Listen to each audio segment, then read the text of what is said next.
Buenos días, tardes o noches, les damos la bienvenida a Crónica Oculta. Espero disfruten el video del día de hoy.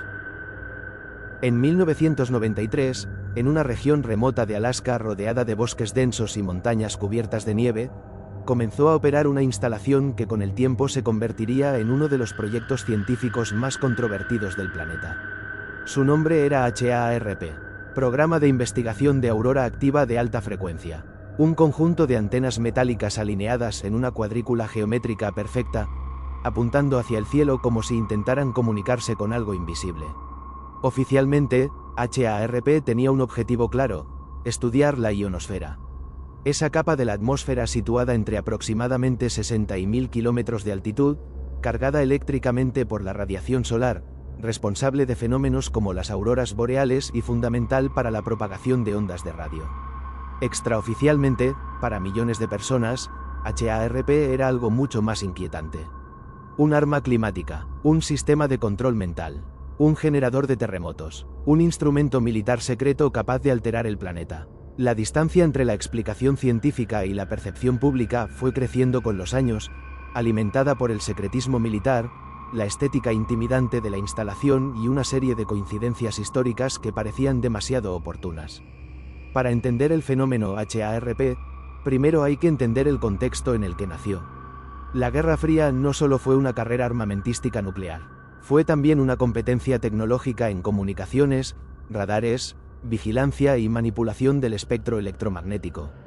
Las ondas de radio, la atmósfera y el espacio cercano a la Tierra eran territorios estratégicos. La ionosfera, en particular, era crucial.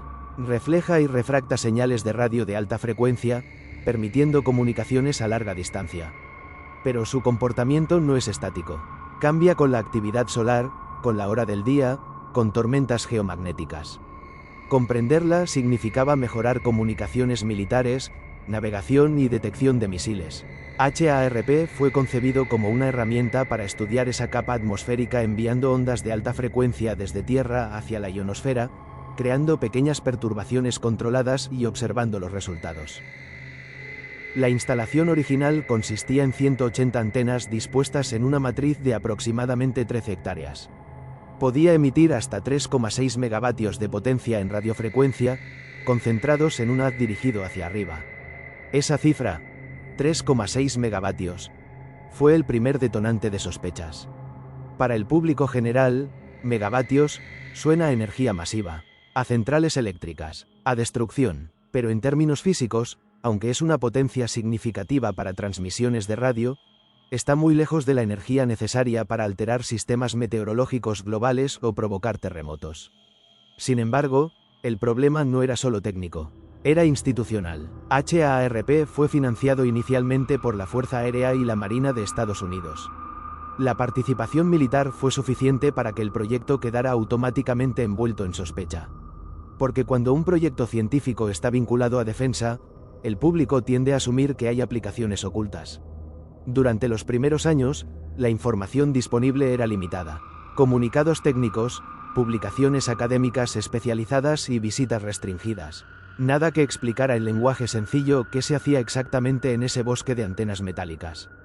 Ese vacío fue rápidamente llenado por narrativas alternativas. A finales de los años 90 y principios de los 2000, comenzaron a circular teorías que vinculaban HAARP con fenómenos naturales extremos. Cada vez que ocurría un huracán devastador, alguien señalaba Alaska. Cada vez que un terremoto sacudía una región, aparecía la palabra HAARP en foros y sitios web. La teoría más persistente sostiene que HAARP puede calentar secciones de la ionosfera lo suficiente como para alterar corrientes atmosféricas y, por extensión, modificar patrones climáticos. Aquí es importante hacer una pausa técnica. La energía total involucrada en sistemas meteorológicos, como un huracán, es colosal. Un huracán promedio libera energía equivalente a cientos de bombas nucleares al día en forma de calor. Comparado con eso, la energía transmitida por HAARP es minúscula. Además, la ionosfera está a cientos de kilómetros de altitud, mientras que los sistemas meteorológicos ocurren en la troposfera, mucho más abajo. Desde el punto de vista físico, la capacidad de HAARP para manipular huracanes es extremadamente improbable. Pero la improbabilidad no detiene una narrativa cuando hay desconfianza previa. Otra teoría afirma que HARP puede inducir terremotos al alterar el campo electromagnético terrestre. La idea es que vibraciones en ciertas frecuencias podrían desestabilizar fallas tectónicas. Sin embargo, la energía necesaria para provocar un terremoto significativo es comparable a la liberada por armas nucleares o procesos geológicos masivos acumulados durante años. La transmisión de radiofrecuencia desde HARP no interactúa con la corteza terrestre de esa manera. Pero nuevamente, el público no siempre compara magnitudes físicas. Compara coincidencias temporales. Si un terremoto ocurre poco después de una actividad reportada en HARP, la asociación se vuelve emocionalmente convincente. Una de las acusaciones más llamativas fue la de control mental. Algunos sostienen que las ondas de alta frecuencia pueden afectar el cerebro humano, alterando pensamientos o emociones.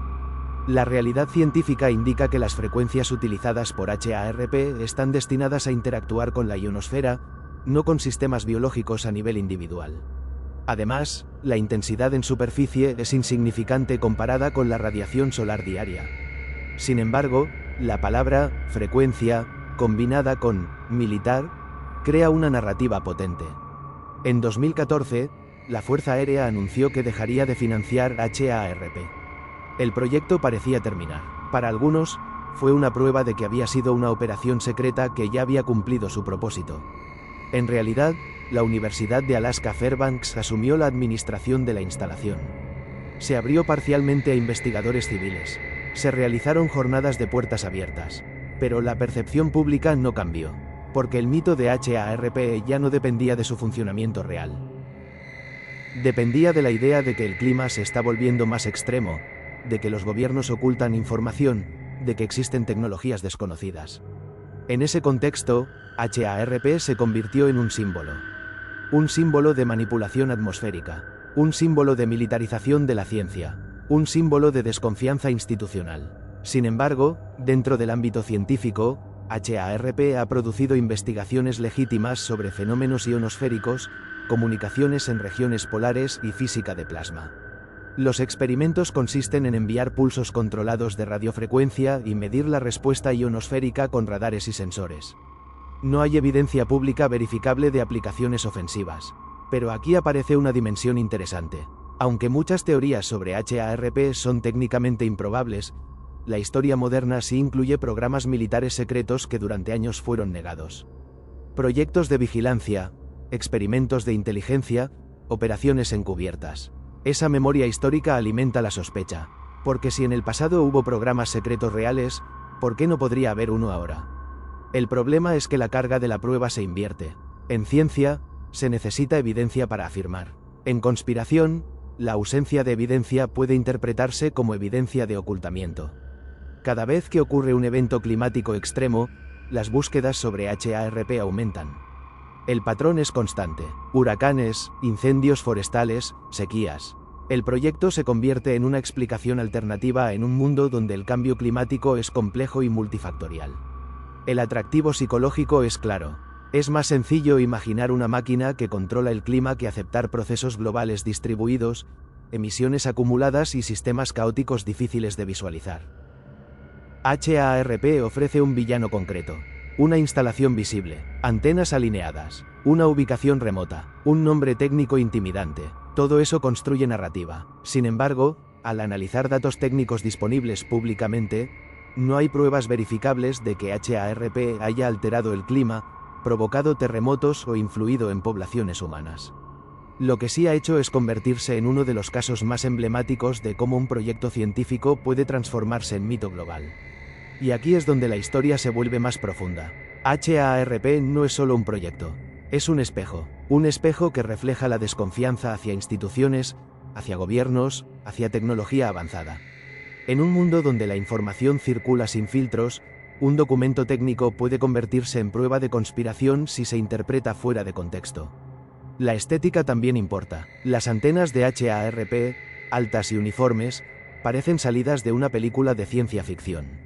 No se parecen a un laboratorio convencional. Se parecen a algo diseñado para enviar energía hacia el cielo. Y esa imagen es poderosa. Más poderosa que los papers académicos que explican física ionosférica. En los últimos años, HARP ha sido utilizado incluso en discursos políticos y mediáticos como ejemplo de manipulación climática intencional. Sin embargo, no existe evidencia científica sólida que respalde esas afirmaciones. Lo que existe es un proyecto que estudia la interacción entre radiofrecuencia e ionosfera dentro de parámetros energéticos limitados.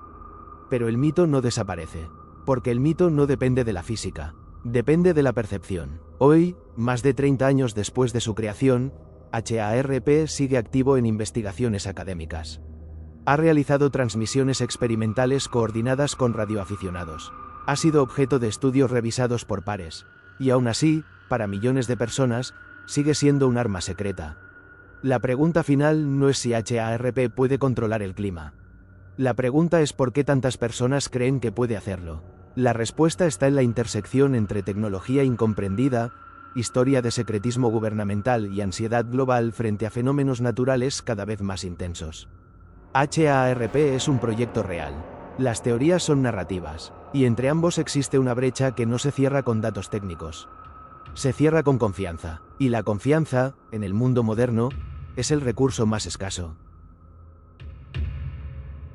Espero hayan disfrutado la historia de hoy. Me ayudarían mucho dando like, comentando o suscribiéndose al canal.